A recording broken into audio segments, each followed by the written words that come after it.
to our 46th annual meeting. I wish we were sitting across the table and enjoying lunch together today, but it's just not the right time. So maybe next year we'll be able to do that.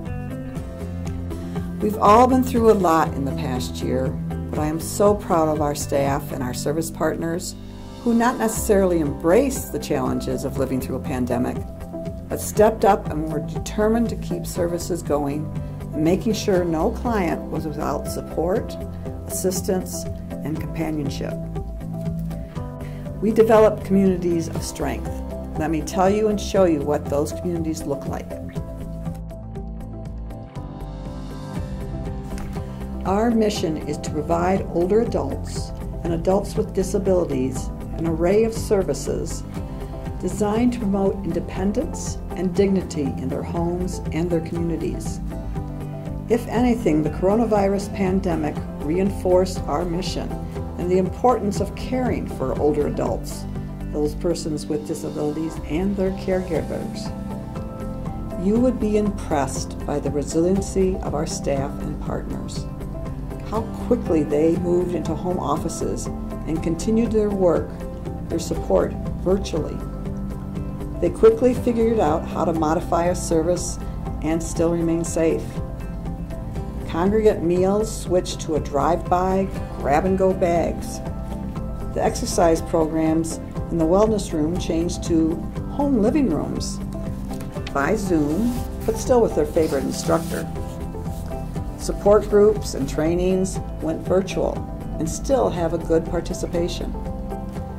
The AAAWM building became a warehouse for PPE, personal protective equipment. The few staff members who remained at the office soon became distribution experts, whether that was filling orders or transporting product across 9 counties to service partners. We learned the difference between types and sizes of disposable gloves, masks, gowns, and even hand sanitizer. Hi, I'm Bill Routley, Board Chair for Area Agency on Aging West Michigan. Just would like to talk to you for a few moments today, give you an update on how we handled and fared through 2020.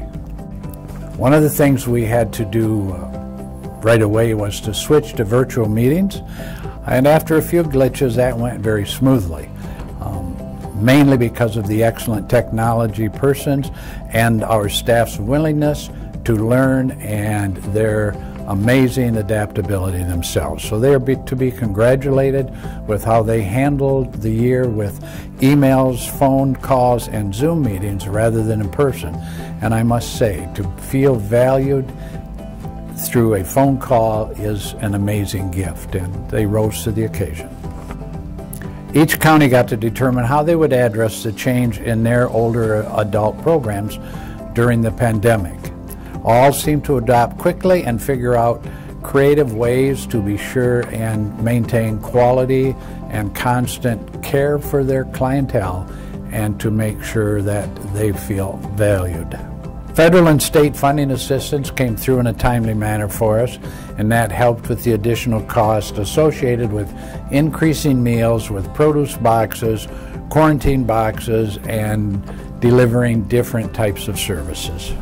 One of the questions often asked is, what are we impressed about with our partners? And I would have to say that our partners' response to the pandemic has been amazing. Their continued quality of staying in touch with clients and their adaptability in a confusing and very changing and challenging political, medical, and environmental climate. AAAWM is entrusted to make decisions for older adults and their communities. The Older American Act network that covers our 9 counties has over 80 service partners. There are duplicate services in all counties and unique offerings in just a few. Meals are a basic need. When one nutrition kitchen was shut down, another stepped up and provided food for that county's clients. The main concern was that older adults stay safe while getting their basic needs met, like meals, medicine, and social connection.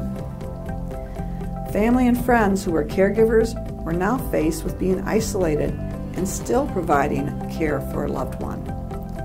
In order to tackle the additional stress and avoid burnout, supportive calls were made and other services offered. We recognize that our partner network came together, as it so often has done in the past, to continue to serve their community.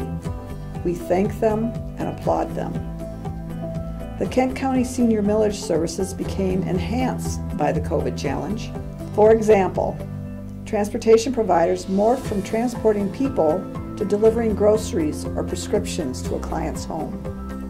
The 34 service partners and 57 services funded by the millage were provided in varying amounts in different forms, in correlation with the governor's emergency orders. Many of our participants spent a lot of time alone. In a non-pandemic world, they would still see their home-delivered meal driver or their homemaker. They still could be taken to the store or church occasionally. But in 2020, the contact was primarily with the TV set or radio station. Family and friends made phone calls, not visited face-to-face. And while most of us were using the internet for hours on a daily basis, those with limited broadband connection in some areas of our region never chatted by video or even understood it a year ago. Our service partners and the AAAWM staff became creative in connecting with those who were isolated. COVID care kits were distributed. A care kit that contains some necessities like hand sanitizer, masks, and even toilet paper, but also some fun things like coloring books, colored markers, and a deck of playing cards. Last summer, some senior centers moved outside, holding exercise classes on the lawn. A new community was created with the basic heart and soul of helping others as the driving force. 2020 was challenging, was scary, and stressful. We hope we never have to live and work through those days again, but we did it. Staff and service partners were resourceful, were dedicated while still smiling behind their masks, and still caring for our clients.